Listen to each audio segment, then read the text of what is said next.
नमस्कार दोस्तों, जय श्री श्याम। कर्मा ई स्टडी ऐप के माध्यम से संचालित इस जूनियर अकाउंटेंट भर्ती परीक्षा में आप सभी का हार्दिक स्वागत है। मैं राकेश कुमावत आपको नए टॉपिक व्यवसाय अध्ययन में उद्यमिता एंटरप्रेन्योरशिप के बारे में बताऊंगा। दोस्तों, सामान्य अर्थ में एंटरप्रेन्योरशिप क्या होता है? किसी नए उद्योग की स्थापना। इसके लिए आपको क्या करना पड़ेगा? पूंजी लगानी पड़ेगी। पूंजी जितनी मात्रा में लगाओगे उतनी ही आप क्या करोगे? जोखिम वहन करोगे। तो जोखिम लेना पड़ता है। जोखिम कौन लेता है? जो साहसी होता है। तो साहसिता और जोखिम लेना किसके गुण हैं? उद्यमिता के गुण हैं।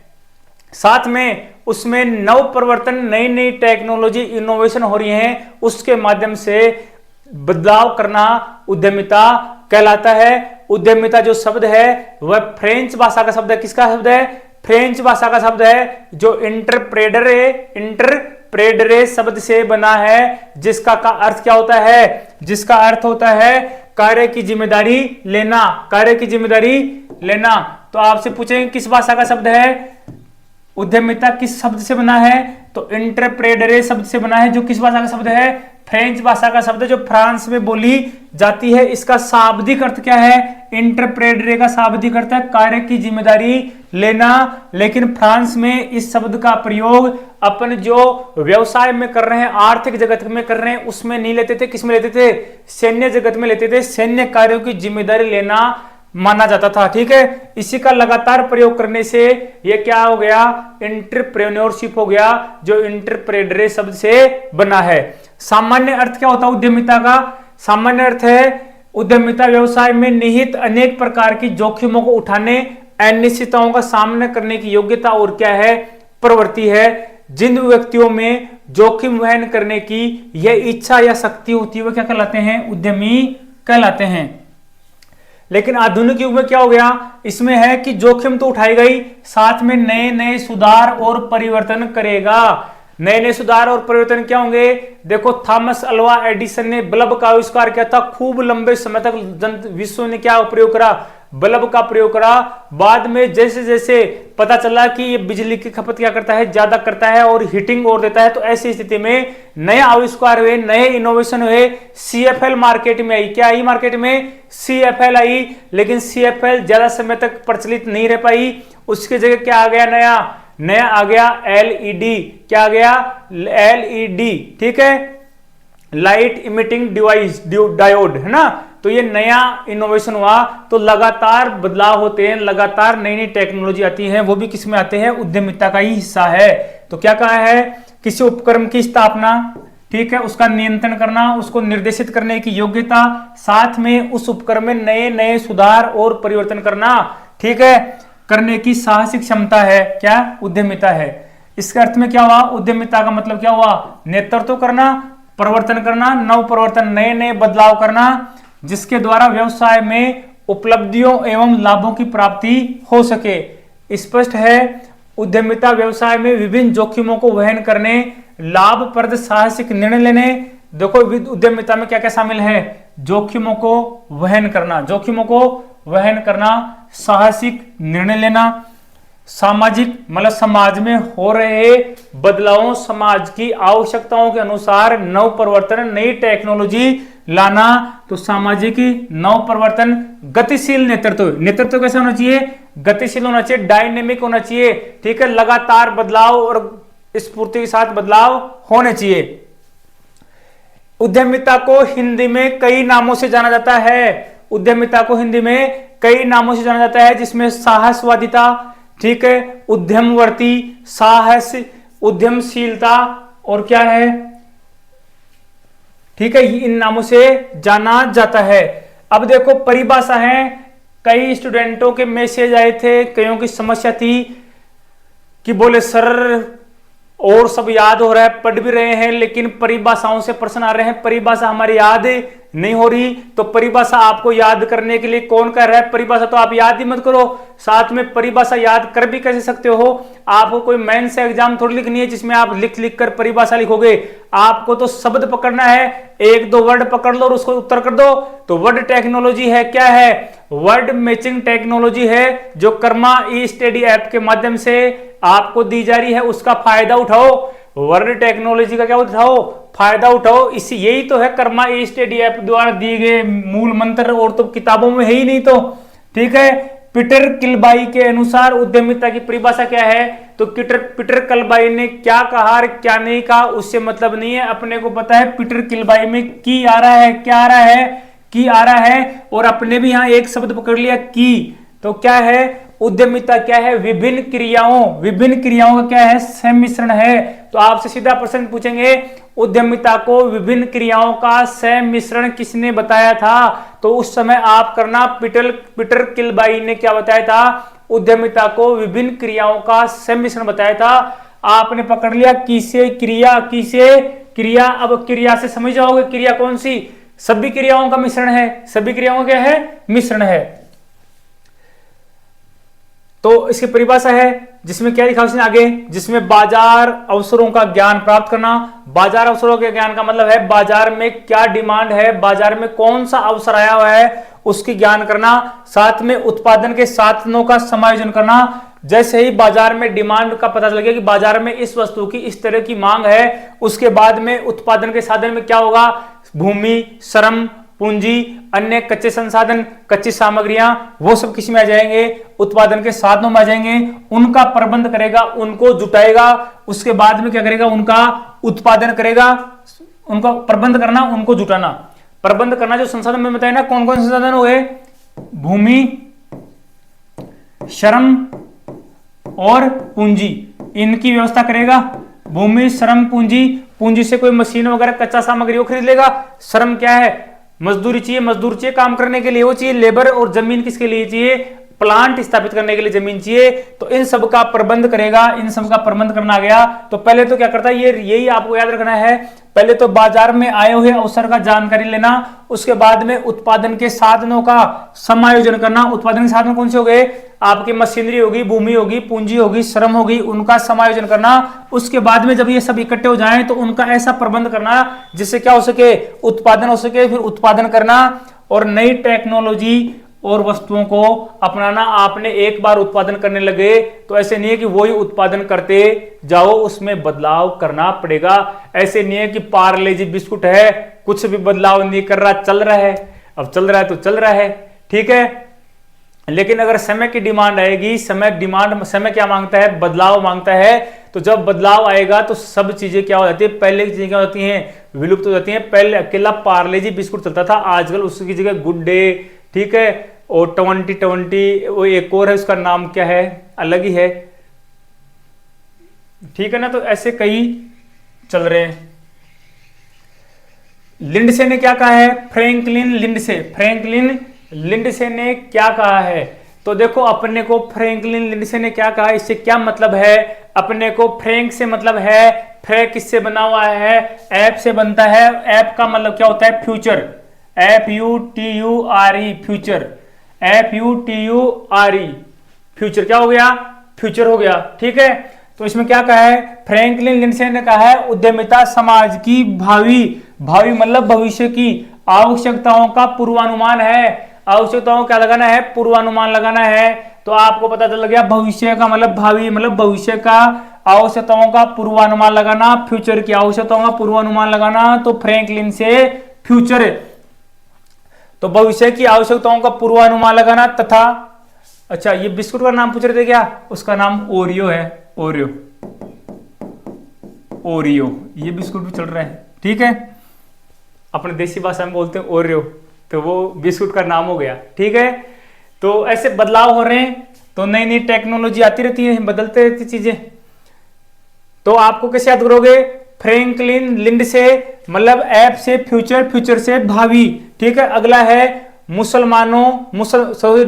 प्रोफेसर मुसलमान तथा जैक्सन के अनुसार उद्यमिता क्या है, तो अपने ने पकड़ा जैक्सन जे, और जोखिम यहां पे मिल गया, जोखिम उठाना ही क्या है, उद्यमिता है। ये मुसलमान और जैक्सन ने कहा था, इतना सा याद रखना है, ठीक है। वैसे कहा क्या है, किसी व्यवसाय को प्रारंभ करने, उसे सफल बनाने के लिए उसमें समय, धन और प्रयासों का निवेश करना और जोखिम उठाना क्या है, उद्यमिता है। इन सब ने जब परिभाषा दी तो इन सब का सार बना लिया, एक कॉमन परिभाषा बनाएगी तो कॉमन परिभाषा बनाएगी, इनके द्वारा बताएगी विशेषताओं को इकजाई किया गया, ठीक है, वो नीचे आएगा विशेषताओं में, ठीक है। हार्वर्ड जॉनसन के अनुसार उद्यमिता के 3 मूलभूत तत्व, हार्वर्ड जॉनसन ने उद्यमिता के 3 मूलभूत तत्व बताए हैं, इसका कोई जुगाड़ नहीं है, याद कर लेना। जहां तक मेरा अनुमान है, यहां से प्रश्न 100% आएगा कि हार्वर्ड जॉनसन ने उद्यमिता के 3 तत्व कौन से बताए हैं,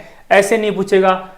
निम्न में से हार्वर्ड जॉनसन द्वारा बताए गए तत्वों में कौन सा शामिल, उद्यमिता के तत्वों में कौन सा शामिल नहीं है। जैसे 1 नंबर दे देगा ऑप्शन 1, ऑप्शन 2, ऑप्शन 3 और 4 नंबर पे लिख देगा साहस। क्या लिख देगा?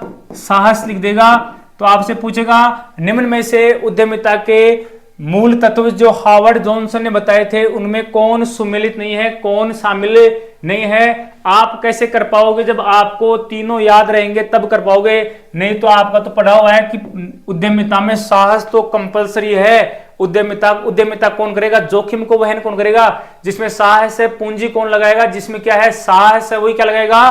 पूंजी लगाएगा। तो ऐसे में आविष्कार, नवाचार, अंगीकरण, ये 3 मूलभूत तत्व किसके हैं? उद्यमिता के हैं हार्वर्ड जॉनसन के अनुसार। ऐसे कैसे याद रख लेना। इसी को ही आविष्कार को ही बोलते हैं अन्वेषण, नवाचार को बोलते हैं इनोवेशन को बोलते हैं नव परिवर्तन, अनुकूलन या अंगीकरण, अनुकूलन या अंगीकरण को बोलते हैं अपनाना। क्या बोलते हैं? अपनाना। उसमें समायोजित हो जाना। मतलब क्या है? क्या अपनाना? मान लो पहले बल्ब का आविष्कार हुआ था तो बल्ब चल रहा था, ऐसे में किसी ने CFL का आविष्कार कर दिया, तो जो बिजली के बल्ब बनाने वाली कंपनी थी, अगर वह उस CFL को अंगीकरण नहीं करती है, नई टेक्नोलॉजी को नहीं अपनाती है, नई टेक्नोलॉजी के अनुसार अनुकूलित नहीं होती है, तो वो कंपनी खत्म हो जाएगी। जो बल्ब की कंपनियां जो बल्ब बनाती थी, अगर वह आज अगर बल्ब का ही आविष्कार कर रही हैं या बल्ब का ही निर्माण करी, तो कोई भी उनका बल्ब नहीं खरीद रहा है। तो ऐसे में अनुकूलन क्या है? अनुकूलन समय के अनुसार नई टेक्नोलॉजी को अपनाना। अंगीकरण का मतलब क्या होता है? अपनाना होता है। अपन ने पढ़ा होगा अपने संविधान, आज हम 26 नवंबर 1949 को हमारे भारत के संविधान को आत्मसमर्पित, आत्म अंगीकृत करते हैं। अंगीकृत करते हैं तो अंगीकृत मतलब स्वीकार करते हैं, अपनाते हैं, उसके अर्थ में है। ठीक है। नेक्स्ट है उद्यमिता की विशेषताएं। उद्यमिता की विशेषता क्या होंगी? जो उद्यमिता की विशेषता है वही एक तरह से किसकी विशेषता होती है? उद्यमी की भी हो जाती हैं। जोखिम लेने की क्षमता। उद्यमिता में जोखिम लेने की क्षमता होता है। जो भी बिजनेस या परिवर्तन नया चेंज करते हैं वह भविष्य के लिए किया जाता है। ठीक है। ऐसे में भविष्य में वह सामान और आपकी सामग्री बिके या न बिके इसकी कोई गारंटी नहीं होती है। ऐसे में पूंजी लगाई जाती है, तो जितनी ज्यादा पूंजी लगाई जाती है जोखिम की मात्रा उतनी ही बढ़ती है। तो उद्यमिता क्या है? जोखिम है। ठीक है। नया व्यापार शुरू करते हैं, नई टेक्नोलॉजी शुरू करते हैं, बिके न बिके किसी को पता नहीं। जैसे CFL आई, LED बल्ब आई, LED बल्ब 250 रुपए के आ रहे हैं। ठीक है। तो ऐसे में 10 रुपए का कौन सा लट्टू आ रहा है? आपके जो पहले लट्टू चल रहे थे बल्ब चल 10 रुपए के आ रहे थे, तो ऐसे में वो रिस्क क्यों लेगा? उसको पता है जब मेरा एक बल्ब ही कितने का बन रहा है, 250 रुपए का बन रहा है, और मैं मार्केट में 10 रुपए का प्रचलित है, लेकिन उसकी टेक्नोलॉजी अच्छी थी, उसने जोखिम ली और जोखिम लेकर नई टेक्नोलॉजी लाई, जिससे क्या हुआ? उसका विकास हुआ। अगर वह डर जाता, सोचता कि 10 रुपए में 60 वाट का लट्टू मिल रहा है, ठीक है, 10 रुपए में क्या मिल रहा है? 60 वाट का लट्टू मिल रहा है, मेरा 250 रुपए में, 100 रुपए में, 200 रुपए में लट्टू कौन लेगा, बल्ब कौन लेगा? तो वह विकास से जोखिम नहीं लेता। तो आज LED का विकास नहीं होता, LED मार्केट में प्रचलित नहीं होती। हम उस मटबेले लाल उजाले जिसमें उष्मा ज्यादा आती है उसी का प्रयोग करते रहते। रचनात्मक क्रिया है, मतलब जो इनोवेशन करता है, नई नई टेक्नोलॉजी सोचता रहता है, उसका विवेक, माइंड हमेशा कल्पनाशील रहता है। वह कल्पना करता रहता है कि क्या बदलाव किया जाए, डिमांड क्या है, मार्केट में क्या मांग है, मार्केट की मांग क्या है। ऐसे में वह क्या करता रहता है? कल्पना करता रहता है। और साथ में रिसर्च एंड डेवलपमेंट, अनुसंधान और विकास करता रहता है। निरंतर प्रक्रिया है। निरंतर प्रक्रिया का मतलब है वही एग्जाम्पल अपने पास, पहले बल्ब था, बल्ब बाद में क्या आ गई? CFL आ गई। ठीक है। फिर बाद में क्या आई? LED आ गई। अगर मान लो बल्ब का आविष्कार जब थॉमस अल्वा एडिसन ने कर दिया था, उसके बाद में ये सोचते थे कि बल्ब तो बन गया, उजाले की व्यवस्था हो गई, अब नया आविष्कार क्यों करा जाए? तो उद्यमिता क्या है? निरंतर प्रक्रिया है। आपने इसका आविष्कार कर दिया तो इसमें क्या सुधार हो सकता है और इफेक्टिव कैसे बनाया जा सकता है, वह लगातार करना। इसके बाद में, इसके आविष्कार के बाद में CFL का निर्माण हुआ। बल्ब ऊर्जा तो दे रहा था, लेकिन क्या है, एक तो ऊर्जा की खपत ज्यादा थी, साथ में हीटिंग या गर्मी भी दे रहा था। ठीक है, ऐसे में CFL का आविष्कार हुआ। CFL के बाद में क्या आई? LED आई। ठीक है, वर्तमान में LED प्रचलित है। आपने देखा होगा वर्षों तक हमने बल्ब का प्रयोग करा है, कई वर्षों बाद में CFL आई थी, लेकिन CFL लंबे समय तक नहीं टिक पाई। CFL मात्र 7-8 साल रुकी। 7-8 साल में क्या हो गया? LED का आविष्कार हो गया। ऐसे में वैज्ञानिक और लग रहे हैं, और खोज चल रही है, और रिसर्च चल रही है। हो सकता है कल आने वाले भविष्य में LED खत्म हो जाए। ठीक है, प्रेरणात्मक क्रिया कैसे है? प्रेरणात्मक क्रिया कैसे है? देखो, इसी का एग्जाम्पल आप लो, ऐसे एग्जाम्पल इस ऊपर वाले में। तो पहले आपको पता है, आपके माँ बाप से पूछना, घर वालों से पूछना, आपने भी देखा होगा ऐसे, तो आप भी, आपकी उम्र भी इतनी ज्यादा नहीं, कम नहीं है। तांगा था या ऊंट गाड़ी हुआ करती थी?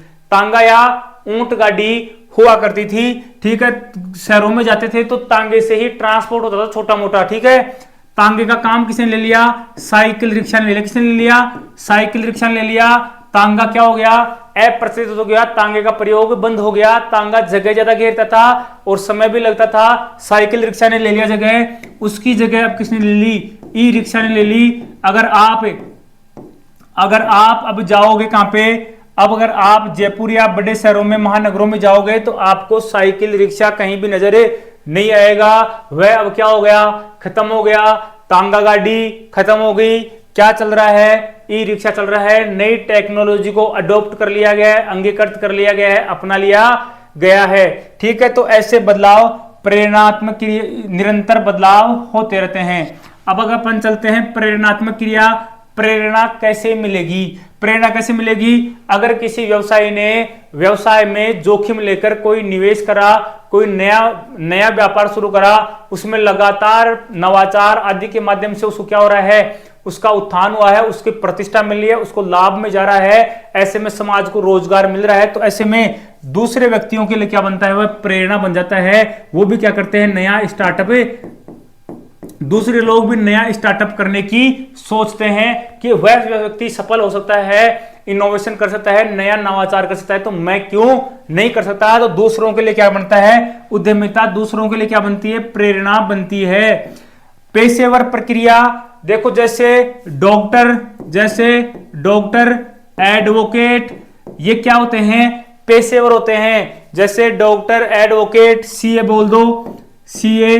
ठीक है, ये क्या है? पेशेवर है। कैसे धंधे हैं? पेशेवर धंधे हैं।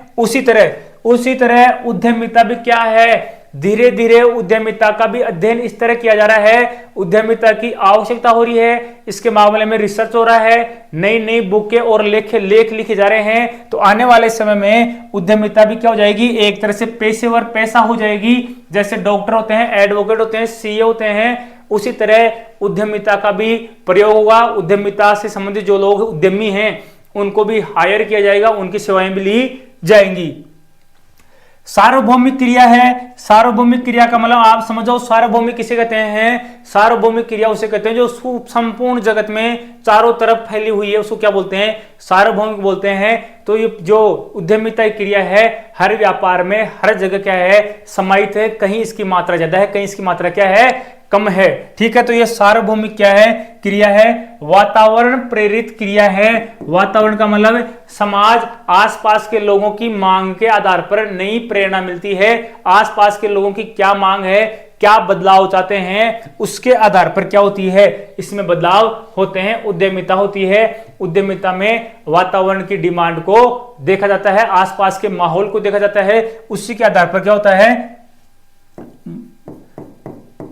उद्यमिता का विकास होता है। उद्यमिता अर्जित कार्य है। उद्यमिता ऐसा पैसा है जो अर्जित किया जाता है। आपने कोई नया इनोवेशन करा है, उसके बाद में आपने व्यापार शुरू करा है, बना बनाया नहीं मिलता, उद्यमिता अर्जित की जाती है। प्रश्न पूछ लेंगे, उद्यमिता बनी बनाई मिलती है क्या? तो उद्यमिता बनी बनाई नहीं मिलती, व्यापार बना बनाया मिल सकता है, लेकिन उद्यमिता नव परिवर्तन है, लगातार बदलाव मांगती है। तो उद्यमिता अर्जन से कैसे मिलती है?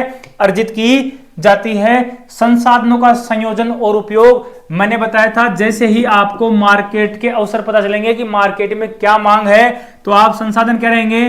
पूंजी, ठीक है, भूमि, पूंजी, भूमि और श्रम, पूंजी, भूमि, श्रम, इनका आप इन संसाधनों का संयोजन करेंगे और उनका प्रबंध करते हुए उचित उपयोग करेंगे और उचित वस्तुओं क्या करेंगे? उत्पादन करेंगे। उद्यमिता एक आचरण है। उद्यमिता आचरण क्या है? उद्यमिता व्यवसाय के आचरण में समाहित हो जाती है। वह लगातार कल्पनाशील, अपनी बुद्धि से लगातार इसी चिंतन में लगा रहता है। हर समय वह सोचता है कि क्या नया किया जाए, कैसे ग्राहकों को अपनी तरफ आकर्षित किया जाए, कैसे ग्राहकों की यह समस्या समाधान की जाए, इसमें लगा रहता है। तो ऐसे में उद्यमिता क्या है? एक आचरण है। प्रबंध उद्यमिता का क्या है? माध्यम है। उद्यमिता और प्रबंध दोनों क्या है? अलग अलग हैं। प्रबंध क्या है?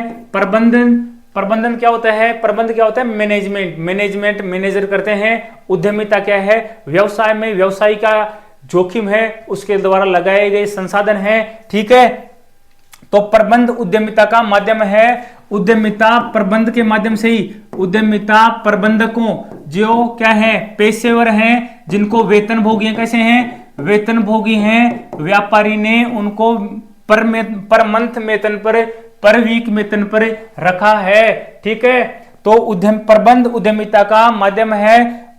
अगर उद्यमिता सफल होनी है तो किसके माध्यम से होगी? प्रबंध के माध्यम से होगी, मैनेजमेंट के माध्यम से होगी।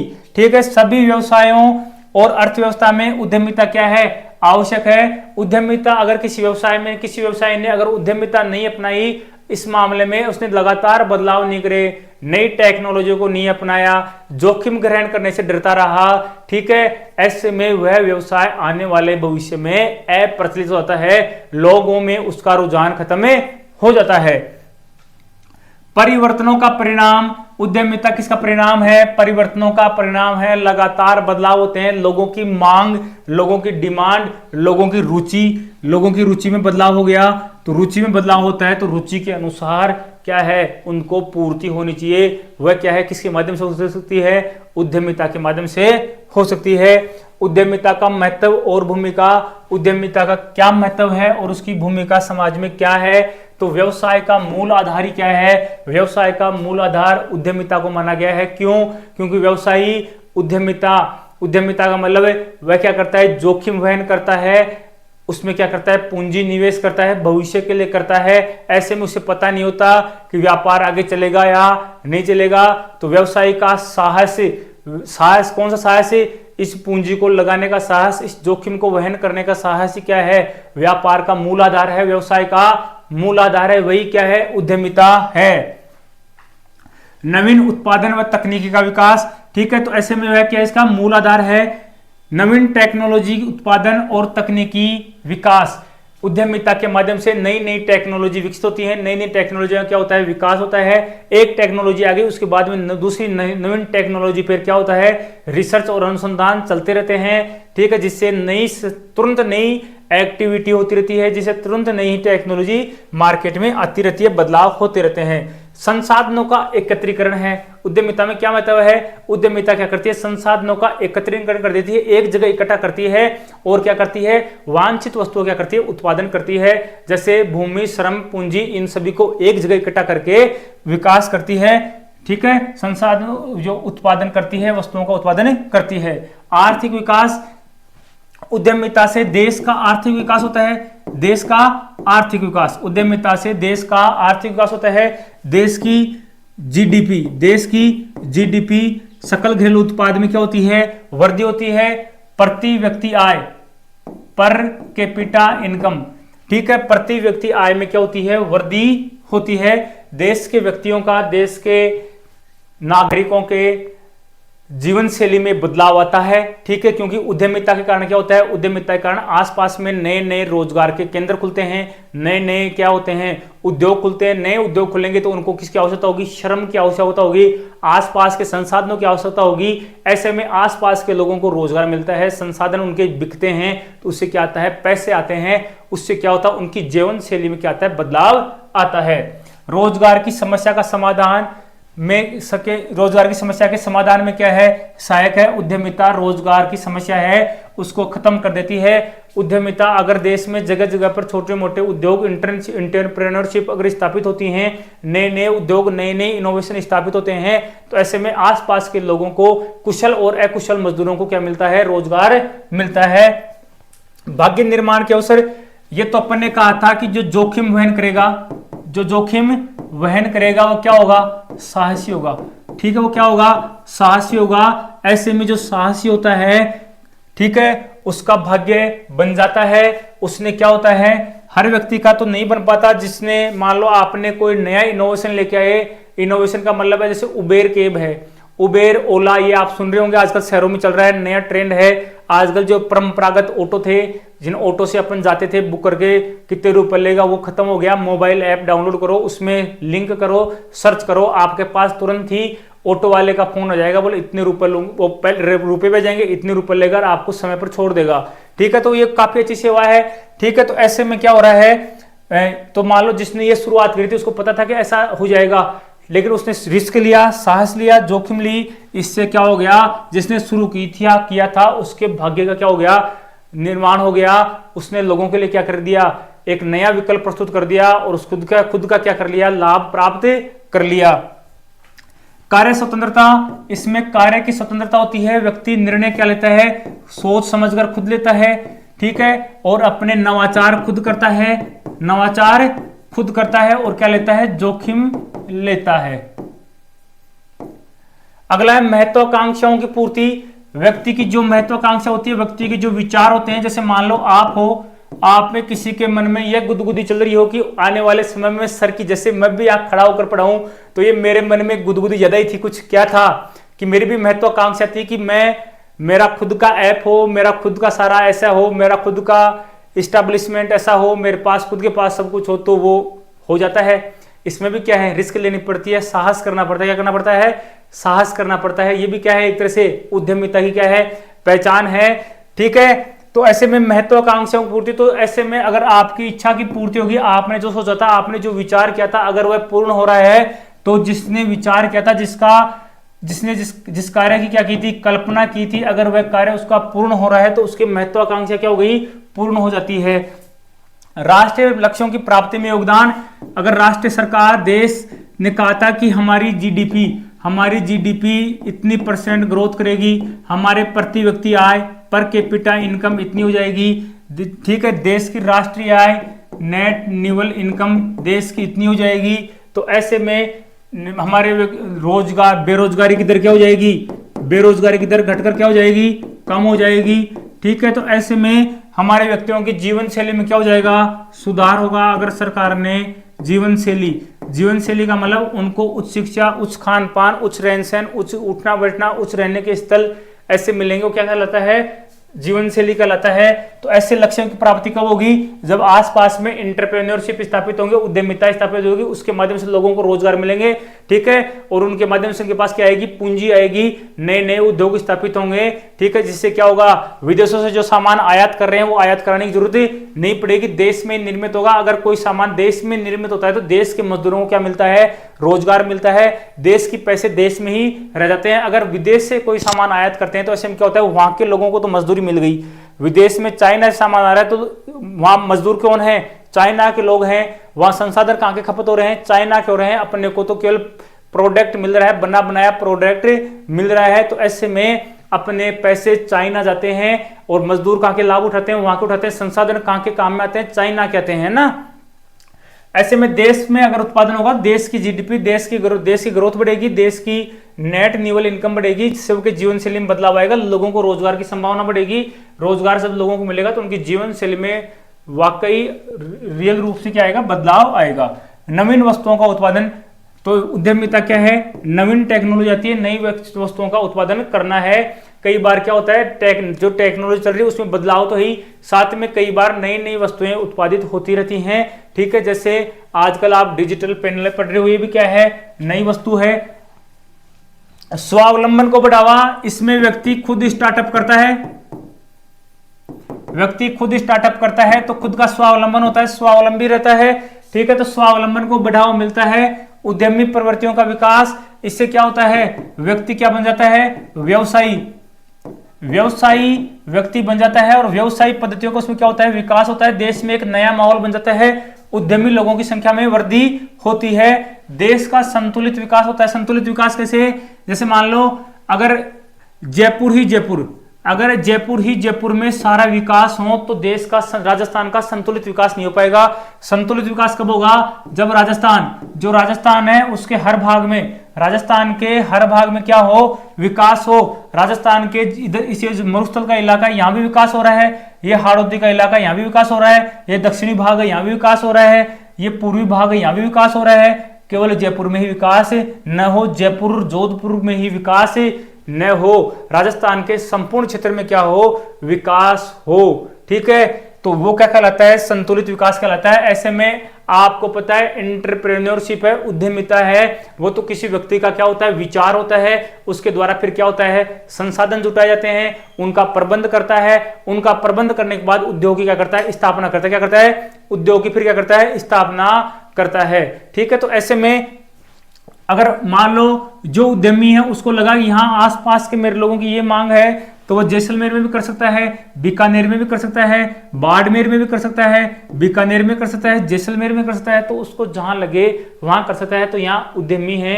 तो अगर उद्यमिता से माध्यम से क्या होते हैं, उद्योग धंधे स्थापित होते हैं, तो संतुलित विकास होता है। एक जगह पर्टिकुलर जगह स्थापित नहीं होता। सरकार का ध्यान तो क्या होता है, सरकार तो मुख्यतः जो बड़े शहर हैं, बड़ी जगह हैं, वहीं स्थापित करती है। लेकिन उद्यमी तो क्या है, व्यक्ति के खुद के आए हुए विचार हैं, उसको लगता है, अगर मान लो कोई मरुस्थल में रहता है, उसको पता है मरुस्थल में सामग्री ज्यादा लगती हैं, मरुस्थल में क्या लगती हैं, सामग्री ज्यादा लगती हैं, तो सामग्री कलेक्शन करने का उसका क्लस्टर संयंत्र स्थापित कर लिया। ठीक है, उसको लगता है यहाँ गोंद होता है, तो वो जो सामग्री वहां बनती है उसका उद्योग स्थापित कर ले अपनी डिमांड के अनुसार। वो क्या रहता है, संतुलित उद्योग। वो उस जगह कहाँ करेगा, यहाँ का अगर मान लो सामग्री उद्योग कोई जैसलमेर में स्थापित करता है, तो यहाँ की महिलाएं लोग हैं वो सामग्री इकट्ठी कर करके लाएंगे। तो ये कहाँ हो गया, प्रोसेस कहाँ हो गया, यहाँ हो गया, जैसलमेर में हो गया। कहाँ के लोगों को रोजगार मिलेगा, जैसलमेर के लोगों को रोजगार मिलेगा, तो संतुलित विकास होगा। तो ऐसे में उद्यमी की परिभाषा करते हैं। उद्यमिता हो गया आपका पूरा। उद्यमी क्या है, उद्यमी वह व्यक्ति है जो व्यवसाय में लाभप्रद अवसरों की खोज करता है, जिससे उसको पता चलता है कि यहाँ इससे मेरे को क्या हो सकता है, लाभ हो सकता है। तो ऐसे अवसरों क्या करता है, खोज करता है। आर्थिक संसाधनों को संयोजित करता है, जो आर्थिक संसाधन है उनको क्या करता है, इकट्ठा करता है, संयोजित करता है। और नवकरणों को क्या देता है, नवकरणों का मतलब नए उपकरण, नई चीजें, नई इनोवेशन को क्या करता है, जन्म देता है। एवं उपक्रम में निहित विभिन्न जोखिमों और अनिश्चितताओं का उचित प्रबंध करता है और उनको वहन करता है, वही क्या कहलाता है, उद्यमी कहलाता है। तो परिभाषा में ही इसकी सारी विशेषताएं हैं। ठीक है, तो उद्यमी कौन होगा, वह नव परिवर्तन करता होगा, नया उद्योग शुरू करने वाला होगा, जोखिम झेलने की उसमें क्या होगी, क्षमता होगी। साधन प्रदान करने वाला होगा। साधन प्रदान करने वाला कैसे, वह भूमि, ठीक है, भूमि, पूंजी, श्रम, भूमि, पूंजी और श्रम की उपलब्धता करवाएगा। कार्य ही संतुष्टि है, उसके लिए कार्य ही पूजा है। वह अपने कार्य को कर कार्य का जो प्रतिफल है उसकी चिंता नहीं करेगा। उसका कार्य है, कार्य करके जो उसकी इच्छा थी, जैसे मेरी इच्छा ये थी तो मैंने ये कार्य करके मेरे को क्या मिल रही है, संतुष्टि मिल रही है, वैसे ही उसे क्या मिलेगी, संतुष्टि मिलेगी। अवसरों का विदोहन है। जैसे मान लो कोई भी अवसर आए, अवसर कोई है, जैसे मान लो अभी जूनियर अकाउंटेंट की वैकेंसी आई हुई है, तो मेरे को लगा ये मेरे लिए अवसर है, मैं क्यों ना इसकी क्लास स्टार्ट कर दूं। तो अवसर मेरे को लगा ये अवसर था, इस अवसर का फायदा उठाया जाए, मेरे से लोग ज्यादा कनेक्ट होंगे, मेरे को लोग ज्यादा जानेंगे, हो सकता है मेरे को कोई आर्थिक लाभ भी से हो जाए। तो ऐसे अवसरों की खोज करता है, अवसरों खोज करके उसका विदोहन करता है। ठीक है, एक संस्था क्या होगा, एक संस्था होगी, वह व्यक्ति क्या होता है, निर्णय लेने वाला होगा। ठीक है, निष्ठा और समर्पण उसका अपने इनोवेशन है, अपना उद्यमिता है, अपना उद्योग है, उसके प्रति उसकी क्या रहेगी, निष्ठा। उद्यमी की क्या होती है, अपने उद्योग के प्रति निष्ठा और समर्पण बना रहता है। स्वतंत्र भूमिका, वह स्वतंत्र रूप से अपनी भूमिका अदा करेगा, किसी का उस पर क्या नहीं रहेगा, नियंत्रण नहीं रहेगा, किसी का उस पर नियंत्रण नहीं रहेगा। वह अपने खुद के निर्णय कौन लेगा, खुद लेगा। निष्पक्षता, वह बिना किसी पक्षपात के अपने विवेक से, बिना किसी के पक्षपात के अपने विवेक से क्या करेगा, निर्णय करेगा। पेशेवर वर्ग, उद्यमी भी क्या है, जैसे डॉक्टर होता है, जैसे क्या होता है, सीए होता है, ठीक है, जैसे क्या होता है, एडवोकेट होता है, वैसे क्या उद्यमी भी क्या है, उद्यमी भी एक क्या है, पेशेवर वर्ग है। नए उपक्रम की स्थापना, उद्यमी क्या करते हैं, नए उपक्रम की, उनका अगर मान लो एक यूनिट चल रही है तो वो क्या करते हैं, अगर वो लाभ में है तो वह नए नए इनोवेशन करते हुए नए उपक्रमों क्या करते हैं, स्थापना करते हैं। साहसी और प्रबंध क्या होते हैं, प्रबंधक भिन्न भिन्न होते हैं। साहसी का मतलब क्या है, ये देखो थोड़ा समझने वाला है। साहसी का मतलब और प्रबंधक का मतलब, साहसी तो कौन है, जिसने व्यापार क्या की थी, स्थापना की थी, जिसने व्यापारी क्या की थी, स्थापना की थी, जिसने व्यापारी क्या की थी, स्थापना की थी, वो तो क्या है, साहसी है। वो क्या है, साहसी है, जोखिम झेल रहा है, उसने भूमि पूंजी, ठीक है, और श्रम की व्यवस्था की थी। तो संसाधन उपलब्ध कराने वाला, संसाधन उपलब्ध कराने वाला कौन है, साहसी है, ठीक है, संसाधन उपलब्ध करने वाला। और संसाधन उपलब्ध कर दिया और उद्यम की क्या कर दी, स्थापना, उद्यम क्या कर दी, स्थापना, वो तो क्या कहलाएगा, साहसी कहलाएगा। लेकिन इसको चलाने के लिए वो किसकी व्यवस्था करेगा, प्रबंधकों की, किसकी, प्रबंधकों की व्यवस्था करेगा। उसको सुपरवाइजर चाहिए, मजदूर चाहिए। तो ऐसे प्रबंधक क्या करेंगे, प्रबंधक कौन होंगे, प्रबंधक वेतनभोगी होंगे। कैसे होंगे, वेतनभोगी होंगे। उनको क्या मिलेगा, वेतन मिलेगा। वो लाभ में हिस्सेदार नहीं है, उनको तो क्या है, वेतन पे रखा गया है। तो आप समझना कि आपसे पूछे उद्यमिता में उद्यमी और प्रबंधक एक ही है क्या, नहीं है। प्रबंधक का काम अलग है, प्रबंधक का बने बनाए व्यापार को संचालित करना है, बने बनाए संसाधन उपलब्ध कराए गए व्यापार को संचालित करना है, वो किसका काम है, प्रबंधक का काम है। जबकि व्यवसायी का क्या काम है, उद्यमी का क्या काम है, उद्यमी का काम है मार्केट के अवसरों की खोज करना, अवसरों की खोज करने के बाद जैसे अवसर हैं उसके अनुसार संसाधन जुटाना, संसाधन जुटाकर उद्यम की क्या करना, स्थापना करना। उद्यम की स्थापना करने के बाद सारे काम किसके हैं, प्रबंधकों के हैं। मार्केटिंग मैनेजमेंट होते हैं, ऑफिस मैनेजमेंट मैनेजर होते हैं, जो क्या करते हैं, एक सुपरवाइजर होते हैं, फैक्ट्री के मैनेजर होते हैं, वो सब क्या करते हैं, सारी व्यवस्था को नियंत्रित करते हैं। और किसको रिपोर्ट करेंगे, उद्यमी को रिपोर्ट करेंगे। जो उद्यमी है, ऐसे नहीं है किसी व्यवसाय में एक ही उद्यमी हो। अगर एक उद्यमी है तो एक व्यक्ति द्वारा संचालित उद्योग हो जाएगा। अगर एक या एक से अधिक है तो व्यक्तियों का समूह है भी मिलकर क्या करता है, नए स्टार्टअप को शुरू करता है, नए उद्यमिता को शुरू करता है। उद्यमी के प्रकार, उद्यमी कितने प्रकार के होते हैं, तो उद्यमियों के प्रकार हैं नव प्रवर्तन उद्यमी, जो नए प्रयोग करता है, नई वस्तुओं का निर्माण करता है, उसको क्या बोलते हैं, नव प्रवर्तन उद्यमी बोलते हैं। अनुकरण या नकलची उद्यमी, नई वस्तु का निर्माण किसने किया, नव प्रवर्तन उद्यमी ने करा, इसने क्या कर ली, इसकी नकल कर ली, ठीक है, इसने बनाया, मान लो इसने नया एलईडी कर लेते, इसने क्या बनाई, एलईडी बनाई, इसने इसका क्या कर लिया, कॉपी कर ली।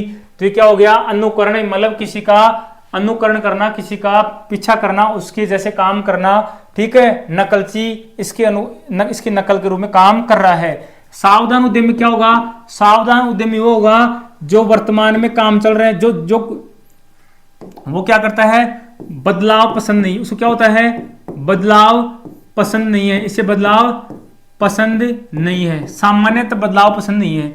वह किसी प्रकार की कोई नकल नहीं करेगा, नहीं कोई इनोवेशन करेगा, लेकिन क्या करेगा, इसको पता चल गया कि रामलाल ने इस कंपनी के द्वारा बनाई गई एलईडी उद्योग को अपने धंधे में समाहित कर लिया और रामलाल क्या कमा रहा है, अब इससे लाभ कमा रहा है, रामलाल के मार्केट में क्या बढ़ गई, डिमांड बढ़ गई। तो ऐसे में ये सावधान उद्यमी क्या करेगा, इस जो नकल इसने करी थी उसको क्या कर लेगा, अपना लेगा, खुद भी अपना लेगा, खुद भी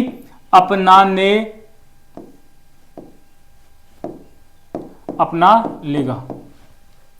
क्यों अपना लेगा? सोच समझकर, सावधान का मतलब सोच समझकर निर्णय ले रहा है, इसने अपनाया, इसको लाभ हुआ या नहीं हुआ, इसको लाभ हुआ तो ये अपना लेगा। आलसी उद्यमी यहां देखो सामान्यतः बदलाव पसंद नहीं है, इसको तो बिल्कुल ही बदलाव पसंद नहीं है।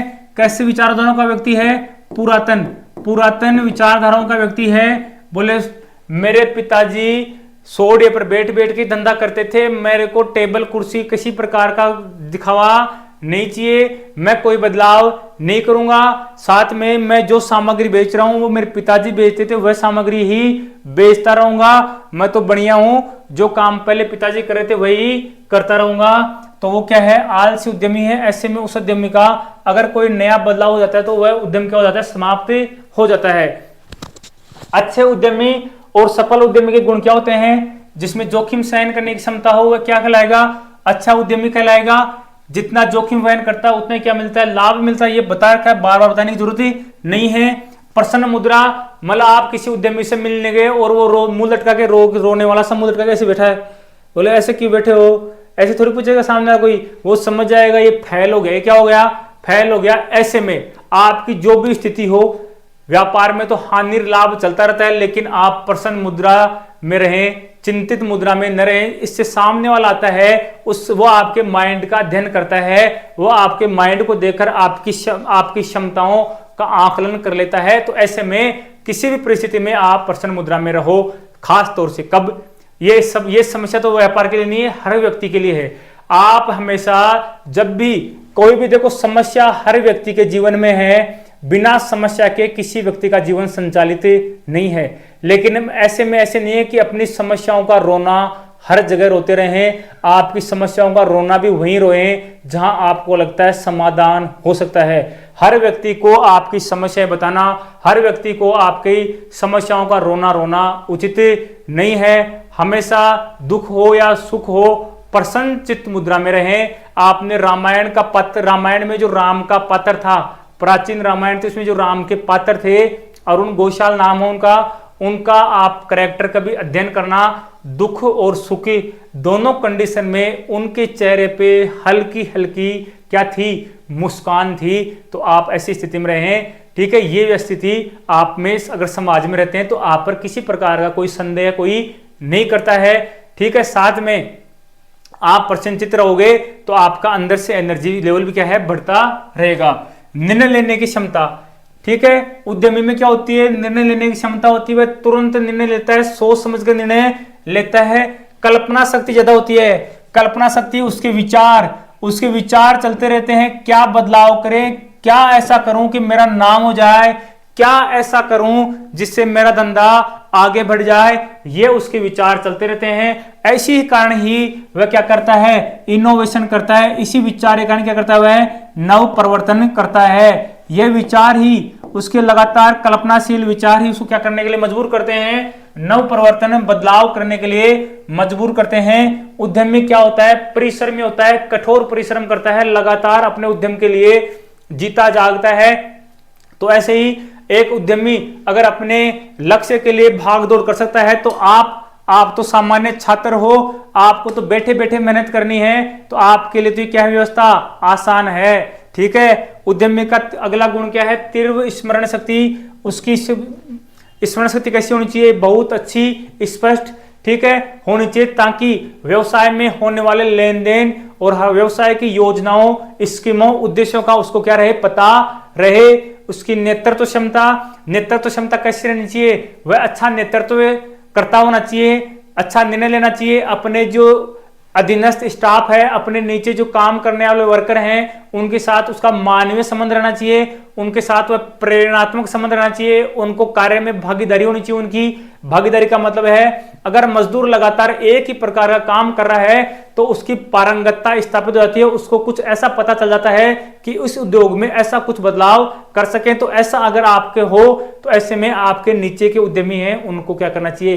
प्रमोट करना चाहिए, उनका भी भागीदारी लेनी चाहिए, उनकी भी राय लेनी चाहिए। तो ऐसा नेतृत्व करता होना चाहिए जो क्या है? अपने नीचे छोटे हैं उनका भी दुख दर्द समझे और उनको प्रोग्रेस के लिए क्या करें? प्रेरित करें। आत्मविश्वास कहना चाहिए। जो उद्यमी है उसको आत्मविश्वास से लबरेज रहना चाहिए, भरपूर रहना चाहिए। उसके आत्मविश्वास से लिए गए निर्णय, खुद पर, खुद के विश्वास पर, खुद के धंधे के लिए लिए गए निर्णय ही क्या होते हैं, सफल होते हैं। तो उसको अपने आत्मविश्वास, खुद पर क्या रखना चाहिए, विश्वास रखना चाहिए। योजनाएं बनाने की योग्यता, उसके पास विभिन्न प्रकार की जो उसके विचारों में कल्पना चल रही हैं उनकी योजना बनाना चाहिए। उसके पास इतनी क्षमता होनी चाहिए कि उनकी योजना बना सके, उनको वास्तविक रूप दे सके। योजना जब बनाए, उनका ड्राफ्ट जब तैयार करे तो क्या क्या चाहिए, क्या क्या संसाधन चाहिए, कैसे स्थापना हो सकती है, कहां करें, ऐसे सभी विचार वो क्या दे दे, उनको रूप दे सके, ऐसी क्षमता उसमें होनी चाहिए। कैसा होना चाहिए, आशावादी होना चाहिए, होपफुल होना चाहिए। ये सभी जो गुण हैं ये हर व्यक्ति में सामान्य वैसे होने ही चाहिए। तो उसका क्या होना चाहिए, आशावादी रहना चाहिए, उसको आशा रखनी चाहिए। उसको क्या रखनी चाहिए, आशा रखनी चाहिए। दोस्तों पहले मैं जैसे पढ़ाता था तो मैंने सामाजिक रूप से पढ़ाया है, ऐसे कोई इकोनॉमिकल बेनिफिट उसमें नहीं था, ठीक है। तो क्या था, मैं मेरे आसपास के गांव के बच्चों को ले जाता था कि यार मैंने ऐसे ऐसे कुछ पढ़ाने का थोड़ा इनोवेशन शुरू करा है कि आप चलो। तो 10-5 दिन तो मैं बच्चों को पहले घर पे ही फ्री पढ़ाता था, घर पे बच्चों को पूरे संसाधन सहित मैं फ्री ही पढ़ाता था। तो उनको मैं बोलता था कि आप चलो मेरे साथ, मैं आपको वहां पढ़ाऊंगा, आपके जाने से थोड़ा भीड़ बनेगी, थोड़ा माहौल बनेगा, तो क्या है मेरा नाम हो जाएगा और लोग मेरे से जुड़ेंगे, ठीक है, ऐसे था। लेकिन जबरदस्ती कौन जाता है, तो 2-4 दिन तो गए, 2-4 दिन बाद में धीरे धीरे 2-2, 3-3, 4-4 क्या होने लगे, रुकने लगे, ठीक है। ऐसे में मैंने जो सोचा था वो सपना धीरे धीरे मेरे को ऐसे लगा कि धूमिल होता जा रहा है। क्या होता जा रहा है, धूमिल होता जा रहा है। लेकिन मैंने मेरी आशा रखी, मेरे को आशा थी कि अपने पास जरूर लोग आएंगे, अपने पास लोग जरूर आएंगे। शुरू में मैंने 2-2, 3-3, 4-4 बच्चों को पढ़ाया। एक समय ऐसा आया, ये मेरी आशावादी था और मेहनत, कठोर परिश्रम का ही फल था कि मेरे कोचिंग के बाहर मेरे को ये लगाना पड़ा कि डेमो क्लास क्या है, बंद है, आपकी एंट्री बंद है, कोई नया बैच नहीं है, बैच क्या है, फुल है, बैच क्या है, फुल है। तो यही है सोच है, आपको हमेशा आशावादी रहना चाहिए। आप कभी भी असफल नहीं होंगे, आप हमेशा क्या होंगे, सफल होंगे। अगर आपने ठान ली कि मुझे ये मुकाम हासिल करना है तो फिर आपको कोई नहीं रोक सकता। दूरदर्शिता का मतलब आप जो भी निर्णय ले रहे हो, आप जो भी स्कीम बना रहे हो, उसकी क्या होनी चाहिए, दूरदर्शिता। आप पहले फिक्स कर लो कि मेरे को यह काम करना है, इसका क्या नतीजा होगा, इसकी वस्तुओं की डिमांड कैसी रहेगी, आगे जाकर इसका प्रबंधन मुझे कैसे करना है। तो पहले भविष्य की पहले सोचना क्या कहलाता है, दूरदर्शिता कहलाता है। यह गुण उसमें होना चाहिए। सतर्कता रहनी चाहिए, हर जगह सावधान रहनी चाहिए, हर किसी पे अमूमन ऐसे ही विश्वास न करे, हर जगह सतर्क रखी क्या करे, कार्य करे।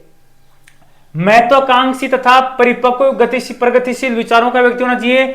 उद्यमी की पहचान क्या है, वह महत्वाकांक्षी होना चाहिए, उसे और प्राप्त करने की क्या होनी चाहिए, लालसा उसके मन में होनी चाहिए। वह संतुष्ट विचारों का नहीं होना चाहिए, ऐसे नहीं संतोषी परम सुखी वाला विचार उसके मन में नहीं रहना चाहिए। उसे और कुछ प्राप्त करने की, कुछ नया करने की उसमें क्या होनी चाहिए, ललक होनी चाहिए। उसके विचार परिपक्व और प्रगतिशील, उसके विचार परिपक्व होने चाहिए। परिपक्व का मतलब है जो पुश्तैनी बातें चल रही हैं, रूढ़िवादी हैं, प्राचीन बातें हैं कि बढ़िया का बेटा ही बढ़िया बनेगा, ऐसे विचार हैं। ऊंदरी का जाया तो बिल्ली खो देला, ऐसे विचार हैं, वो छोड़कर आगे बढ़ना चाहिए, ठीक है। तो प्रगतिशील विचार होने चाहिए। व्यावसायिक अभिरुचि का मतलब है व्यक्ति की व्यवसाय में रुचि है।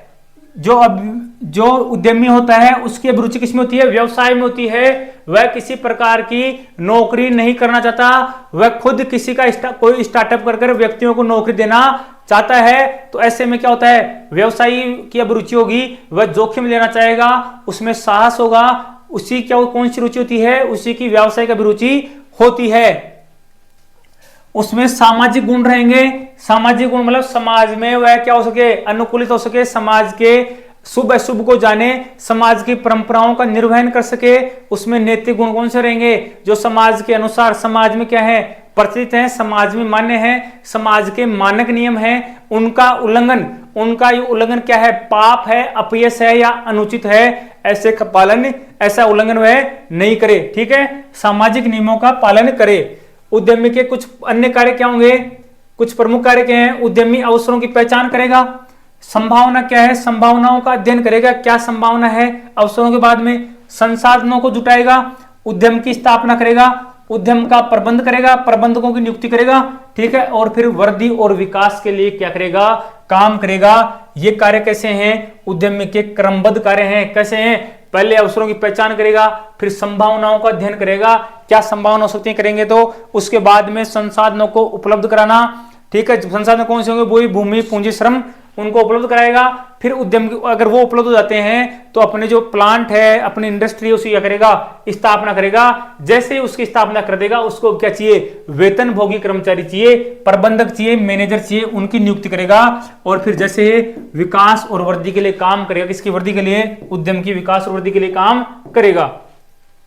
भारत में उद्यमिता, इंडिया में उद्यमिता क्या है, तो देखो भारत में उद्यमिता, भारत में अपन मानते हैं भारत हड़प्पा सभ्यता से, कहां से मानते हैं, हड़प्पा, जो हड़प्पा सभ्यता थी, हड़प्पा सभ्यता को सिंधु सभ्यता कहते हैं। हड़प्पा सभ्यता का अगर अवशेषों का अध्ययन करते हैं 2350 ईसा पूर्व की सभ्यता है, ठीक है। अगर इसके पहले के प्राचीन अवशेषों का अध्ययन करते हैं तो माना जाता है हड़प्पा सभ्यता विश्व के अन्य आसपास की सभ्यता है, मिस्र की सभ्यता है, बेबीलोनिया की सभ्यता है, इनको इनसे क्या करती थी, विदेशी व्यापार करती थी, इनको क्या करती थी, निर्यात करती थी। तो अपना जो इतिहास था वह कैसे था, संपन्न था, अपने अपने अपने सामान और वस्तुएं अन्य देशों में जाते थे, ठीक है। लेकिन क्या हुआ, धीरे धीरे अपना देश जब सोने की चिड़िया कहलाता था, अपने व्यापार की सुविधाएं खूब थी, अपना देश संपन्नता की तरफ बढ़ रहा था, ऐसे में विदेशी ताकत, कौन सी ताकत है, विदेशी ताकत, ईस्ट इंडिया कंपनी कहां आती है,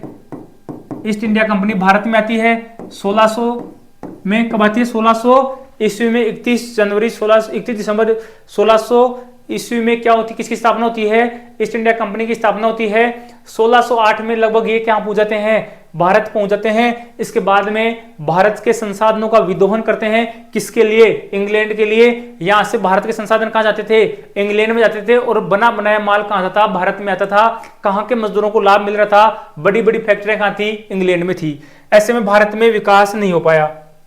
लेकिन फिर भी भारत ने गुलामी के दौर में भी कावसजी डागर थे, कावसजी डागर, एक ही नाम याद रखना, वो तो आप एक इकोनॉमिक्स में जाएंगे। इन्होंने 1854 में, कब, 1854 में सूती वस्त्र मिल, किसकी स्थापना की थी, सूती वस्त्र की मिल, सूती वस्त्र मिल की स्थापना कर दी थी कावसजी डागर ने। तो भारत में उद्यमिता के जनक के रूप में जाना था किसको, कावसजी डागर को, ठीक है। कावसजी डागर को भारत में उद्यमिता के जनक के रूप में जाना जाता है, ठीक है। तो धीरे धीरे कावसजी डागर आ गए, कावसजी डागर ने स्थापना कर दी। उसके बाद में भारत में क्या होता है, ईस्ट इंडिया कंपनी लड़ झगड़ कर वापिस चल जाती है, भारत आजाद हो जाता है। भारत आजाद होने के बाद भारत ने रूस की प्लानिंग, रूस ने जो रूस की नियोजन व्यवस्था है उसका फॉलो किया। भारत जब उस टाइम में, जब भारत आजाद हुआ था उस समय विश्व दो भागों में बटा हुआ था, दो ध्रुवों में बटा हुआ था। दो गुटों, ध्रुव का मतलब दो गुटों में बटा हुआ था। एक गुट का नेतृत्व कर रहा था अमेरिका और एक गुट का नेतृत्व कर रहा था रूस। पाकिस्तान का झुकाव था अमेरिका की तरफ और भारत का झुकाव था रूस की तरफ, ठीक है। तो भारत ने जब आजाद हुआ तो रूस की योजनाओं का अध्ययन करा, रूस की योजनाओं के अनुसार क्या करा, भारत ने काम करा। भारत में प्रथम पंचवर्षीय योजना और द्वितीय पंचवर्षीय योजना में, प्रथम पंचवर्षीय योजना में तो क्या होता है, कई प्रकार के कृषि संबंधी जो बांध वगैरह हैं, ऐसी परियोजनाओं की क्या होती है, स्थापना होती है। सेकंड परियोजना थी उसमें जो स्टील प्लांट हैं, बोकोरो वगैरह हैं, इनकी क्या होती है, स्थापना होती है, ठीक है। ऐसे में तीसरी पंचवर्षीय योजना होती है। तीसरी पंचवर्षीय योजना होती है। तीसरी पंचवर्षीय योजना, ये तो पूरा अध्ययन कर लेंगे योजनाओं का तो अपन, ठीक है। पूरी पंचवर्षीय योजना अपने पास है। तो पंचवर्षीय योजना चलती है, लेकिन पंचवर्षीय योजनाओं के बीच में भारत क्या है, मुद्रास्फीति के दौर में चला गया। भारत का मुद्रा मूल्य गिर गया और भारत का जो खजाना था, विदेशी मूल्य था, भंडार था, वो क्या हो गया, खत्म हो गया। ऐसी स्थिति में 1991 में, कब, 1991 में भारत ने नई नीति अपनाई, नई आर्थिक नीति अपनाई। आर्थिक सुधार करे, क्या करे, आर्थिक सुधार करे, जो आपके सिलेबस का हिस्सा है इकोनॉमिक्स में, वहां पढ़ेंगे। आर्थिक सुधार में उसने एलजीपी नीति अपनाई, लिबरलाइजेशन, ग्लोबलाइजेशन और प्राइवेटलाइजेशन। लिबरलाइजेशन मतलब उदारीकरण। कौन सी नीति अपनाई? उदारीकरण। उदारीकरण मतलब उद्योगों को फ्री हैंड कर दिया, उन पर सरकार के जो नियंत्रण थे वो क्या कर दिया? कम कर दिया। भारत की जो अर्थव्यवस्था है उसको विश्व के लिए क्या कर दिया? खोल दिया। विश्व के लिए खोल दिया, उसको बोलते हैं वैश्वीकरण। क्या बोलते हैं? वैश्वीकरण। और प्राइवेटलाइजेशन मतलब निजीकरण। उद्योग धंधे थे उन्होंने क्या कर दिया? निजीकरण कर दिया। सरकार ने पहले अधिकतर उद्योगों को राज्य के उद्योग कर रखा था, सरकार के लोग ही क्या करते थे? उद्योगों को संचालित करते थे। उसके बाद में उसने उद्योगों को क्या कर दिया? निजीकरण कर दिया, प्राइवेटलाइजेशन कर दिया। यहां से भारत में बदलाव आता है, ठीक है, भारत में। और साथ में यहाँ एफडीआई फॉरेन डायरेक्ट इन्वेस्टमेंट, विदेशी प्रत्यक्ष निवेश की मात्रा बढ़ा दी गई। पहले भारत में प्रत्यक्ष विदेशी निवेश की मात्रा 49% तक की थी। जब तक 49% तक की है मात्रा, तब तक भारत की कंपनियों में अगर कोई विदेशी कंपनी निवेश करेगी तो वह निर्णय भारत की कंपनियां लेंगी, क्योंकि भारत की कंपनियों के पास कितना परसेंट शेयर है? 51% शेयर है। इसके बाद में भारत ने कह दिया कि अब एफडीआई में कई जगह पे भारत में यह स्थिति हो गई कि एफडीआई में कई जगह विदेशी कंपनियां थी, उनको 49% से अधिक एफडीआई फॉरेन डायरेक्ट इन्वेस्टमेंट, प्रत्यक्ष विदेशी निवेश मतलब विदेशी पैसा लगाने की दे दी गई, अनुमति दे दी गई। जिससे क्या हुआ? विदेशी कंपनियों ने भारत में निवेश करा, भारत में विदेशी पैसा आया। साथ में उन्होंने अगर यहाँ पे आकर नए नए प्लांटों की स्थापना करी, जिससे भारत में नई नई टेक्नोलॉजी आई। मजदूर भारत के मजदूरों ने काम करा, तो उन्होंने वहां टेक्नोलॉजी सीखी, काम सीखा, जिससे भारत में नए नए उद्योगों की क्या हुई? स्थापना हुई, ठीक है। और भारत वर्तमान में अच्छे खुशहाली के दौर से गुजर रहा है। मोदी युग आया तो मोदी युग में भी 2022 में कई प्रकार के बदलाव हुए। 2016 में स्टार्टअप वगैरह कई बदलाव हुए। इनोवेशन को अहमियत दी गई। स्किल डेवलपमेंट के प्रोग्राम चले, जिससे क्या हुआ? लोगों के कौशल में विकास हुआ, लोगों की स्किल सुधरी, ठीक है, कुशल मजदूरों का विकास हुआ, ठीक है। तो अब इसके बाद में भारत का ये तो उद्यमिता का विकास के चरण थे। इसके में देखते हैं भारत में उद्यमिता विकसित क्यों नहीं हो पाई? भारत में उद्यमिता विकसित क्यों नहीं हो पाई? क्या कारण थे? कमी के कारण। भारत में कमी के कारण, उद्यमिता विकास की कमी के कारण, ये नीचे कारण है। उद्यमिता मतलब एंटरप्रेन्योरशिप की कमी के कारण, उद्यमिता की कमी के क्या कारण थे? तो भारत में आधारभूत संरचनाओं की कमी थी। किसी कमी थी? आधारभूत संरचना क्या होती हैं? देखो, आधारभूत संरचना में पानी, बिजली और सड़क बोले तो परिवहन कर देता हूं, परिवहन।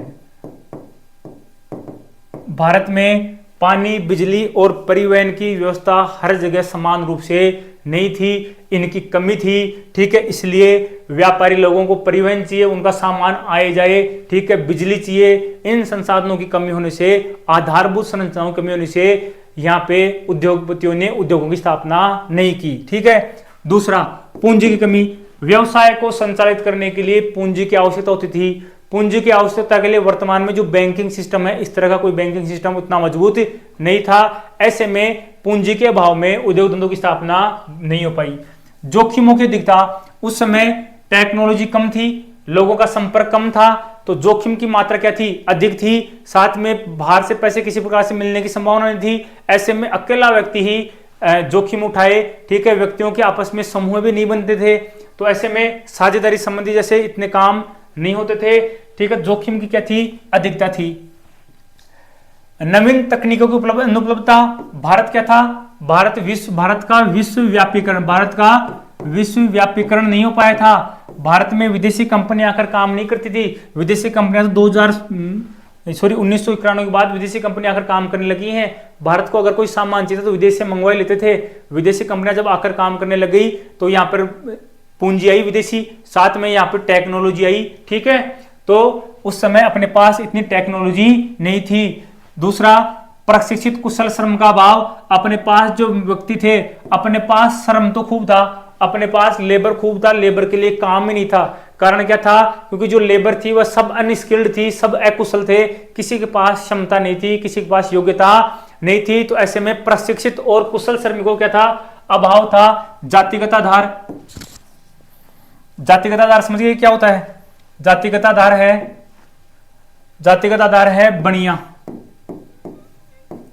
बनिए का बेटा, बनिए का बेटा ही क्या बनेगा, बोले बढ़िया बनेगा। बढ़िया का बेटा क्या बनेगा, बढ़िया बनेगा। लोगों की मानसिकता में यह बात ऐसे बैठ गई थी कि व्यापार अगर धंधा करना है तो बढ़िया ही करेगा। बढ़िया ही क्या जानता है, व्यापार जानता है। यह दिलो दिमाग में बैठ गई थी। तो जातिगत आधार था, बोले व्यापार तो अपना बस की बात है कोन्या। तो ऐसे में व्यापार कौन करते थे, केवल वैश्य लोग, महाजन लोग ही क्या करते थे, व्यापार करते थे। पूरा लाभ वही कमाते थे।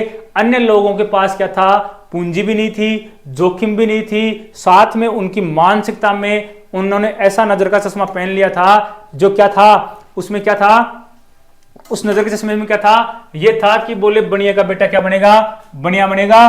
ठीक है। और साथ में आपने सुना होगा एक अपने प्रचलित कहानी है, कहावत है, बोले ऊंदरी का जाया तो कहीं खोद सी, बिल ही खोद सी।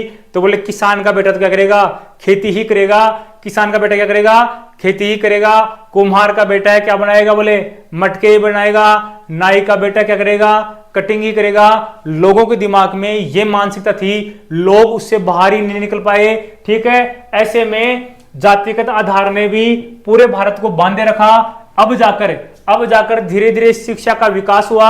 शिक्षा का विकास होने से लोगों के दिमाग में जो परत जमी हुई थी, रूढ़िवादी सोच जो बनी हुई थी, धीरे धीरे वह जंजीरें टूटने लगी। लोग व्यापार में आने लगे। अब बनियों का एकाधिकार नहीं रहा। हर व्यापार में हर तरह के लोग भाग ले रहे हैं। ठीक है। तो ऐसे में जातिगत आधार पर जो धंधे पानी थे वो क्या हो गए, धीरे धीरे कम हुए हैं अब आकर। ठीक है। लेकिन जब जातिगत आधार पर धंधे थे, ऐसी स्थिति में भारत में व्यापारिक गतिविधियों, उद्यमिता का विकास नहीं हो पाया। कुछ संपन्न वर्ग या विशेष वर्ग ही क्या करते थे, उद्योग धंधे करते थे, नवाचार करते थे। वित्तीय संसाधनों का अभाव, वित्तीय संसाधन मतलब पूंजी का अभाव था। ठीक है। साथ में किसी प्रकार की वित्तीय संस्थाएं भी उतनी मजबूत नहीं थी जो क्या कर दे, अपने को लोन दे दे। शिक्षण संस्था, शिक्षण व्यवस्था, शिक्षण व्यवस्था का मतलब एक ही था, नौकरी। क्या था, नौकरी था। ठीक है। डॉक्टर बनना था, आपको क्या बनाना था, इंजीनियर बनाना था। ठीक है। आपको क्या बनाना था, आपको सीए बनाना था। तो शिक्षा व्यवस्था का तो उद्देश्य एक ही रहा कि व्यक्ति को क्या बना दो, पढ़ लिख कर नौकरी लग जा, डॉक्टर बन जा, इंजीनियर बन जा, सीए बन जा, एडवोकेट बन जा, एडवोकेट बन जा, बोले नर्स बन जा, क्या बन जा, नर्स बन जा। यही उद्देश्य रहे। ठीक है। नौकरी का मतलब टीचर वीचर सब आ गए हैं ना। तो शिक्षा व्यवस्था का, अपनी जो शिक्षा व्यवस्था थी, इसका उद्देश्य एक ही था कि नौकरी लग जाए, डॉक्टर बन जाए, इंजीनियर बन जाए, ये बन जाए। अब आकर धीरे धीरे टूटने लगे हैं लोगों के दिमाग कि क्या करे, बोले उद्यमी बन जा, पेशेवर बन जा, खिलाड़ी बन जा। ये अब जाकर धीरे धीरे टूट रहा है। वो अब भी इतना नहीं है। अब भी लोगों की सोच क्या है, शिक्षण व्यवस्था का पढ़ाने लिखाने का मतलब यही है, अगर पढ़ा रहे लिखा रहे हैं तो इसका मतलब है नौकरी लगना ही है। इसी नौकरी के चक्कर में लोगों की शादियां नहीं हो रही हैं, अच्छे अच्छे व्यापारी हैं, लेकिन समाज में यह गहरी पेट जम चुकी है। समाज में यह गहरी पेट जम चुकी है कि अगर कोई व्यक्ति नौकरी लगा हुआ है तब भी शादी करेंगे, नहीं तो शादी ही नहीं करेंगे। ऐसे में कंवारे लोगों की संख्या बढ़ रही है, समाज में लड़कियों की उम्र बढ़ रही है, उनकी शादियों समय पे नहीं हो रही। इन सभी सामाजिक बुराइयों का जन्म हो रहा है किससे, शिक्षण व्यवस्था की जो अपनी ये सोच है कि नौकरी लगे हुए व्यक्ति से क्या करेंगे, शादी करेंगे। तो समाज को बदलाव, समाज में बदलाव लाना चाहिए। हम सबको इसका क्या करना चाहिए, प्रयास करना चाहिए। एक क्या है, कुरीति है, कुरीति स्थापित हो गई है। ठीक है। कि ऐसे में अच्छे अच्छे व्यवसायी हैं, अच्छे अच्छे व्यापार कर रहे हैं, अच्छा कमा रहे हैं, उन लोगों तक की शादी नहीं हो रही है। ठीक है। तो ऐसे में उद्यमी है, व्यवसायी है, उसमें तो साहस नौकरी वाले से ज्यादा है। नौकरी वाले का तो साहस सीमित था, इसलिए उसने कुछ प्रयास नहीं करे, वह अध्ययन तक सीमित रहा है। लेकिन अगर कोई व्यक्ति व्यवसाय कर रहा है तो उसमें साहस है, उसने साहस लिया है, उसने ऐसे पैसे इन्वेस्टमेंट करा है, ऐसे ऐसे व्यापार में पैसे इन्वेस्टमेंट करे हैं जहां उसने भविष्य के लिए पैसे इन्वेस्टमेंट करे हैं, उसको पता नहीं कितना लाभ होगा, कितनी हानि होगी। तो ऐसे में समाज में आप सभी हम लोग मिलकर यह बदलाव लाएं कि नौकरी वाले व्यक्ति या पुरुष ही समाज के लिए आवश्यक नहीं है। अच्छे व्यवसायी, अच्छे कार्य करने वाले, अच्छे पेशेवर लोग भी उतने ही महत्वपूर्ण हैं जितने नौकरी वाले हैं। ठीक है। औपनिवेशिक उत्तराधिकार, औपनिवेशिक उत्तराधिकार का मतलब है जब ब्रिटिश कंपनी आई थी, ईस्ट इंडिया कंपनी भारत में आई थी, उस समय भारत के लोगों के जो विचार थे भारत के लोगों के जो उद्यमिता के विचार थे उनको दबा दिया गया था। उन लोगों को उद्योग धंधे स्थापित नहीं करने दिए। अगर उन्होंने किसी ने उद्योग धंधे स्थापित कर लिए तो उनको क्या कर दिया, सरकार द्वारा विभिन्न प्रकार के नियम लाकर उनको तोड़ फोड़ दिया, क्योंकि विदेशी कंपनियां जो ईस्ट इंडिया कंपनी की इंग्लैंड में कंपनियां थी वहां से सामान बनकर आ रहा था। ऐसे में भारत के उद्योग धंधों को पनपने नहीं दिया। संयुक्त परिवार प्रणाली, संयुक्त परिवार प्रणाली है, मान लो संयुक्त परिवार प्रणाली का मतलब क्या है, अगर किसी परिवार, मान लो एक चमार परिवार है, रैगर परिवार है, वहां पे क्या है, चर्म का काम है भाई, चर्मकार है, चर्मकार के घर पे, चर्मकार के घर में चमड़े का काम होगा, तो ऐसे में चर्मकार है वो चमड़े का काम करेगा। सुनार है, जो सुनार है वहां सोने का काम होगा, ठीक है। अगर कोई कुम्हार है वहां क्या होगा, मिट्टी के बर्तन का काम होगा। अगर कोई किसान है तो वहां क्या होगा, किसान का काम करेंगे। ऐसे में संयुक्त परिवार प्रणाली थी, उसमें जो आया, जो व्यक्ति का बच्चे का जन्म हुआ, जैसे ही वह बड़ा हुआ धीरे धीरे उसको अपने पारिवारिक कार्य में उतार दिया गया, ठीक है। उसको नई सोच, उसके नए विचार आने ही नहीं दिए, उसके विचार आने ही नहीं दिए। उसको पैदा होते ही धीरे धीरे ये बता दिया गया कि अपन इस जाति के हैं और अपना ये स्पेशल धंधा है, अपने को यही काम करना है। तो ऐसे में बच्चे की बुद्धि थी वो क्या हो गई, बंद हो गई, वो वहां तक ही क्या हो गई, सीमित हो गई, ठीक है। तो जाति व्यवस्था थी और परिवार व्यवस्था थी, इसने भी क्या कर दिया, व्यक्तियों की सोच को बांध कर रख दिया, जिससे क्या नहीं हो पाया, व्यवसायों का विकास नहीं हो पाया। संतोषी विचारधारा, संतोषी विचारधारा क्या है, बोले संतोषी सदा सुखी। संतोषी, संतोषी किसी महिला का नाम नहीं है, संतोषी सदा सुखी। कहीं तुम किसी संतोषी के पास चले जाओ, बोले संतोषी तू ही सदा सुखी कैसे रहती है बता। संतोषी का मतलब है जो व्यक्ति, जिस व्यक्ति ने संतोष कर लिया कि मेरे पास जो है वो क्या है, पर्याप्त है, ठीक है। तो भारत में क्या विचारधारा थी, अब भी है कि संतोष कर लेते हैं, बोले जो है वो सही है, ठीक है। इसी में दाल रोटी में गुजारा हो रहा है, तो अपनी क्या विचारधारा है, संतोषी सदा सुखी। दाल रोटी मिल रही है, दाल रोटी मिल रही है, ज्यादा प्रयत्न क्यों करें, दाल रोटी मिल रही है, ज्यादा प्रयत्न क्यों करें। ऐसे में तो आप समझो वारेन बफेट है, वारेन बफेट क्या ज्यादा रोटी खाता है क्या, उसने इतना भाग दौड़ क्यों कर रहा है, भाग दौड़ इसलिए कर रहा है, उसकी नाम है, उसकी प्रतिष्ठा है, साथ में ये देखो वह ज्यादा पैसे कमा रहा है तो लोगों को चैरिटी कर रहा है, दान दे रहा है, लोगों के कल्याण के लिए क्या कर रहा है, काम कर रहा है। तो ऐसे में व्यक्ति को कभी भी संतोषी नहीं होना चाहिए। आजीवन का मतलब जब तक आपका जीवन है, जब तक आप में क्षमताएं हैं, तब तक आपको कुछ ना कुछ नया इनोवेशन किसी भी फील्ड में करते रहना चाहिए। ये बात आप इस अध्ययन के साथ उतार लेना कि हम अगर लग भी जाएंगे तो कुछ ना कुछ अपनी जैसे करते रहेंगे, है ना। भारत अगला है सरकारी कार्यप्रणाली। सरकारी कार्यप्रणाली क्या थी, सरकारी कार्यप्रणाली में बताता हूं, लाल फीताशाही। आप तो एक याद रखें, लाल फीताशाही। लाल फीताशाही का जब भी नाम आए, लाल फीताशाही। लाल फीताशाही क्या है, मतलब सरकार के जो नुमाइंदे हैं, सरकार के जो कर्मचारी हैं, जब भी सरकार की कोई स्कीम आती है या किसी प्रकार का धंधा आप स्थापित करना चाहते हो, ठीक है, उसके लिए लाइसेंस चाहिए या सरकार की कोई स्कीम है उसका लाभ लेने या कोई लोन लेने ऐसे जाते हो, तो वो क्या करते हैं, आपका काम नहीं करते, आपका काम रोक देते हैं, आपसे पैसे लेते हैं, आपको डरा धमकाकर भगा देते हैं। तो ऐसे में सरकार की कार्यप्रणाली थी, वह भी प्राचीन काल में क्या नहीं थी, सही नहीं थी। वर्तमान में भी उतनी सही नहीं है, वर्तमान में भी उतनी सही नहीं है। हर जगह पे भ्रष्टाचार, ठीक है, ऐसी शिकायतें देखने को मिलती हैं, ठीक है, समय पर काम नहीं होना। फिर भी देखो गहलोत सरकार के समय गहलोत सरकार ने काफी ऐसे एक्ट और नियम लाकर लोगों को सहूलियत दी है। बीच बीच में विभिन्न प्रकार के कैंप आयोजित किए गए हैं, प्रशासन ग्रामों के संग आयोजित किया गया है, ठीक है।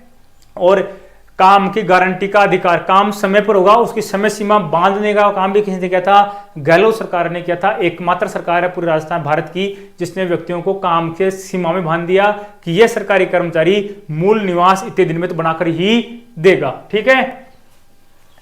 अगला है भारत की औद्योगिक नीतियों व पंचवर्षीय योजनाओं में इसके लिए विशेष प्रावधान किए गए। किसके लिए, उद्यमिता विकास के लिए विशेष प्रावधान किए गए हैं। औद्योगिक नीति आपके अलग से चैप्टर है, पंचवर्षीय योजना आपके अलग से चैप्टर वहां पढ़ेंगे अपन पूरा, ठीक है। उद्यम प्रोत्साहन के लिए विभिन्न संस्थाओं की स्थापना की गई है। इन संस्थाओं का भी आपके टॉपिक है, उसमें करेंगे कौन कौन सी संस्था होंगी जो क्या है व्यक्तियों को लोन दे सके, उद्यमों की स्थापना में क्या कर सके, सहयोग कर सके, वो संस्थान है, उनका अध्ययन आगे करेंगे। उद्यमिता विकास क्षेत्र में प्रशिक्षण व शोध के लिए, उद्यमिता के क्षेत्र में प्रशिक्षण और शोध, training and research, training and research के लिए भारत सरकार द्वारा उद्यमिता विकास संस्थान, एंटरप्रेन्योरशिप डेवलपमेंट इंस्टीट्यूशन की स्थापना करी। कहां पे? अहमदाबाद में करी। स्थापना कब हुई थी? 1983 में हुई थी। यह है आपके उद्यमिता के संबंधित टॉपिक। ठीक है, मेरे हिसाब से आप सभी के समझ में आ गया होगा, आप सभी के समझ में आ गया होगा उद्यमिता क्या है, बहुत अच्छी तरह समझ में आया होगा। इससे ज्यादा कुछ नहीं पढ़ना। ठीक है, तो धन्यवाद, नेक्स्ट टॉपिक में मिलते हैं।